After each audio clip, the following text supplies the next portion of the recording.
Only on 98.0 Center Radio.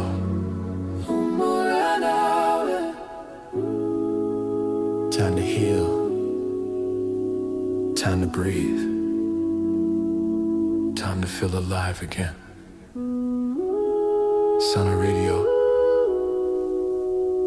where your heart finds peace. Ikosa nakoze niyo story tugiye kongera kugarukaho igice cya gatatu. Rero igice cya kabiri twasize injangwe n'ubundi igeze mu cyumba aho kugira ngo umugore abyuka yisange, kandi nanone twasize umugabo yarari mu kabati k'imyenda yagiye kwishanga arebe uburyo yavumbura hibanga n'ibisa n'ibimaze iminsi bibera mu rugo. Rero n'ubundi mu gusoza twabonye ko umugore yabyutse yerekeza aho umugabo yari yihishe ndetse na yanjangwe ye. Twibaza niba kuko umugore yaba yamenye ko umugabo yaba ari mu rugo.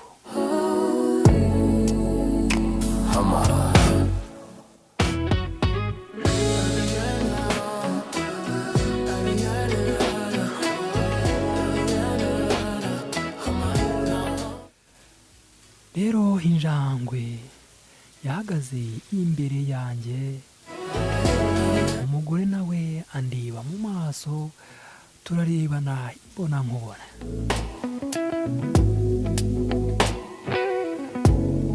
Rero ntakubeshye umutima wanjye wahise utera cyane, numva ubwoba bunyuze umubiri wose, numva mbuze ahantu nkwirwa.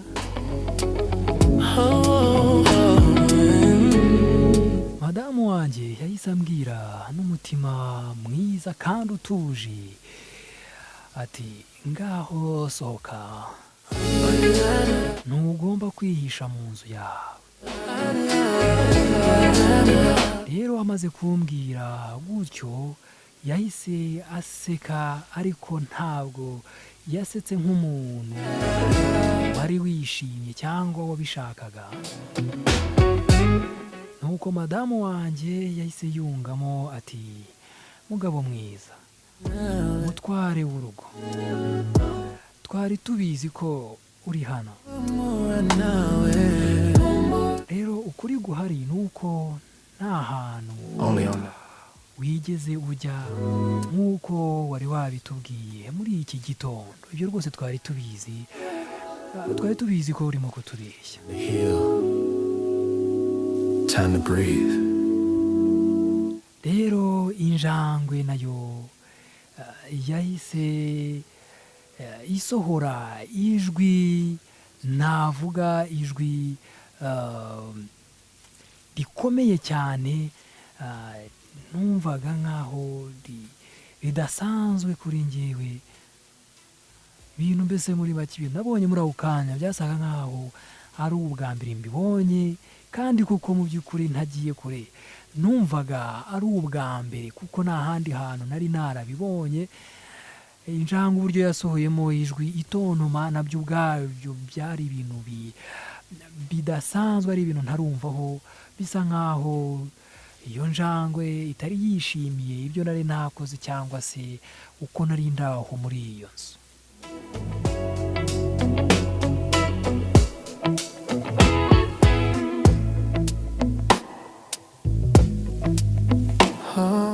Rero madamu nawe yateye intambwe imwe asa n'unyegera.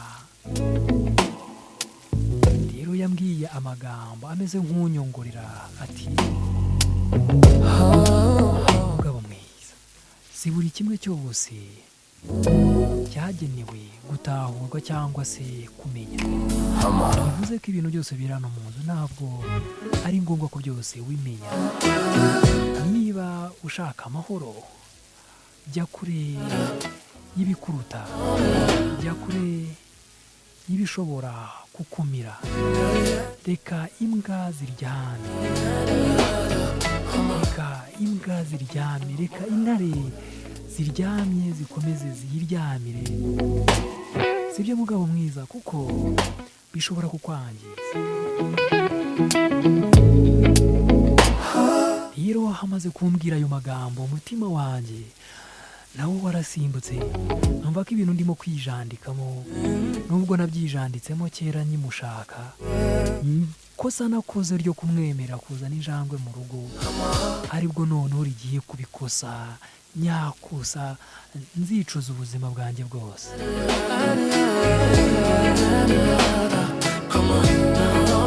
Rero yahise ahindukira asubira inyuma, injangwe nayo iramukurikira. Rero iyo njangwe yagendaga buhoro ubona ko ntacyo yishisha, wabonaga yuko yifitiye icyizere, ubona ko yizeye nk'aho ariyo nyiri rugo cyangwa se nyiri inzu.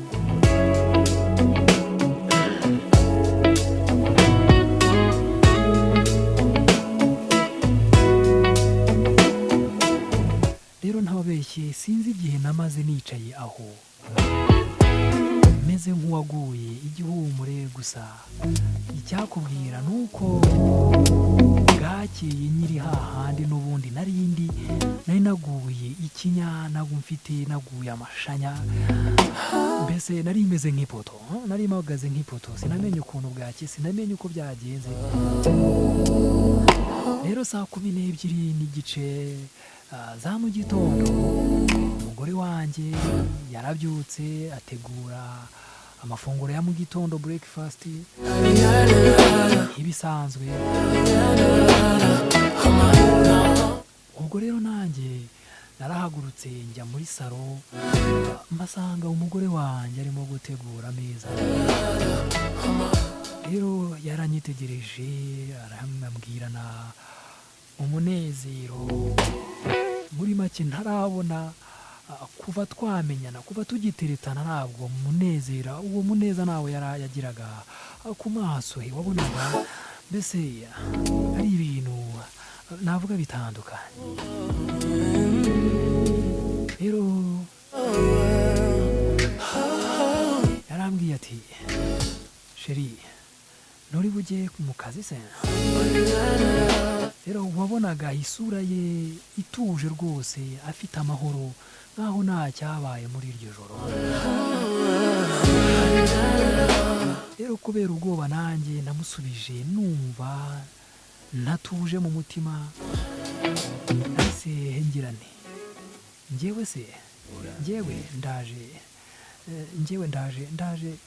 ndaje niteguye.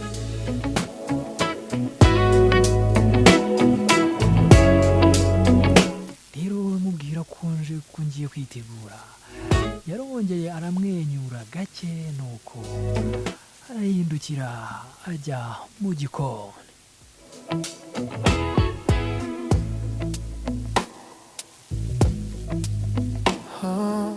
Rero nsubiye mu cyumba nahuye na ya njangwe isohoka muri icyo cyumba, n'ubundi turaramo jye na madamu. Nuko narahagaze, nayo irahagarara iranyitegereza mu maso, hanyuma inyuraho iragenda. Yagendaga nyine nk'ibisanzwe, nk'uko isanzwe igenda inyereka ko ntacyo mvuze muri urwo rugo, ubona ko ntacyo itinya rwose. Rero nahise niyumvisha bundi bushyashya ko hari ikintu cyahindutse kandi kidasanzwe muri njye ndetse no mu nzu yanjye. Nararuciye ndarumira, yaba ibyabaye nijoro yaba n'ibyo mumaze iminsi mbona, ndaceceka.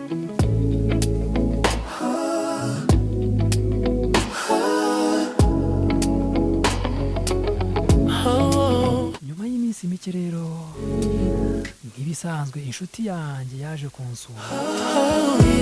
Ikimara kwinjira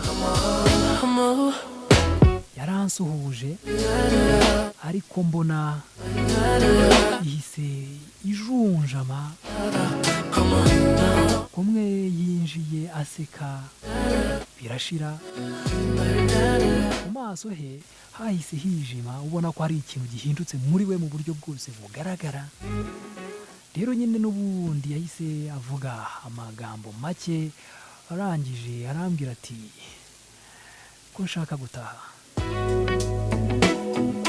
Nahise musubiza nti ntabwo nibwo ukiza, twari dusanzwe tuganira amasaha n'amasaha, none urashaka guhita utaha aka kanya utaranicara? Nyine byari ibintu bidasanzwe kuriwe kubona inshuti yanjye iza ntinicare igahita ihindukira igataha. Rero ya nshuti yanjye yasetse ubona ifite ubwoba, ibyihatamo, ubona guseka ko atari ibintu byayo, nuko arasezera aragenda.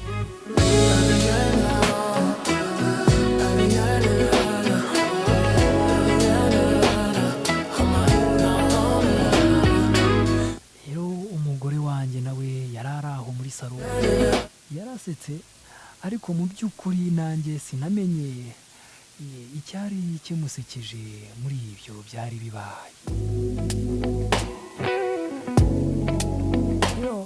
Nyuma y'iminota mike telefone yanjye yahise yakira ubutumwa. Ubutumwa rero bwagiraga buti: ukeneye ubufasha musaza.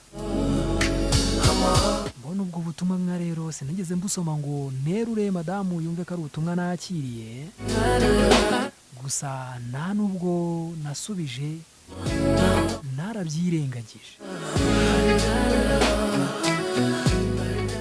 Rero umunsi umwe mu gitondo umugore wanjye yarambwiye ko hagiye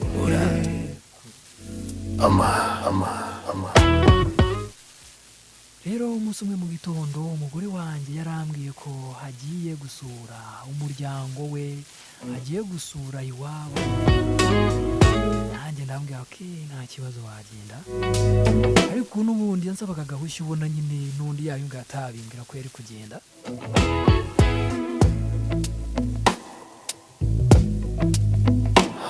Rero akimara kugenda inzu yahise ihinduka, ibintu byose mbona bisubiye ku murongo. Ubu icyakubwira ko uwo munsi naryamye ndasinzira neza, inshuro ya mbere rwose mu minsi ya yose yari ishize nshakanye n'umugore wanjye. Nijoro narariye, naratetse, ndarya, nanezerwa, numvise mpumeka neza, nta kibazo mfite. Umunsi wakurikiyeho nafashe fone ndamuhamagara. Akitaba nahise mubwira nti ndumva ntuje cyane kuba udahari, kandi sinishaka gukomeza kubana nawe, bityo rero ndifuza ko twatandukana, tugatandukana utongeye kugaruka. Ibyo nabyo byamfasha pe, utongeye kugaruka byamfasha.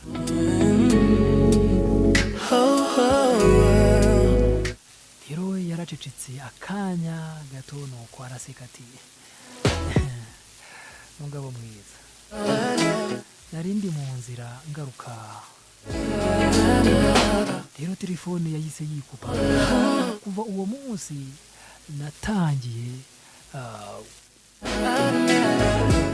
natangiye kujya mfunga amarembo buri gihe, uko ninjiye nuko nsohotse.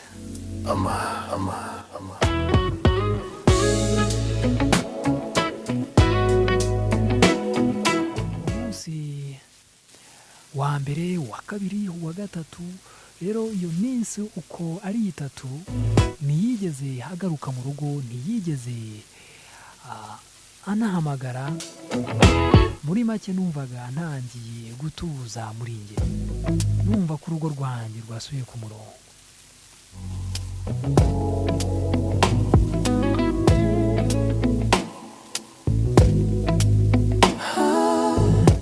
Nuko umunsi wa mbere, umunsi umwe rero ari mu gitondo, narabyutse ngiye mu kazi nsanga irembo rirangaye. Narikanze kuko nari nzi neza ko naraye mfunze amarembo kandi neza. Gusa nanone sinabyitayeho, nibwiye ko nahari wabona naje nananiwe nibagirwa gufunga.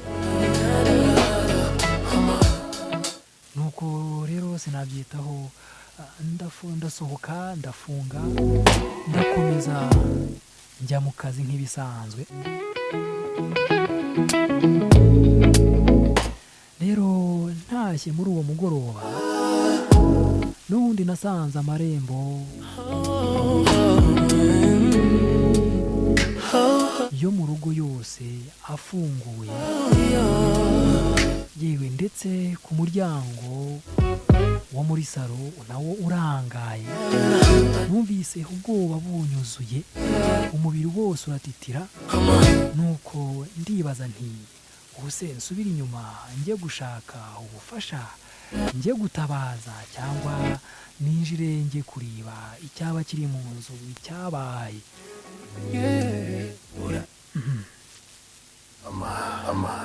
Kandi se ninde wafunguye amarembo y'urugo rwose? Ese umugore yaba yagarutse? Byaba byifashe gute? Ntuzacikanwe rero n'igice cya 4. Inkuru yitwa Ikosa Nakoze.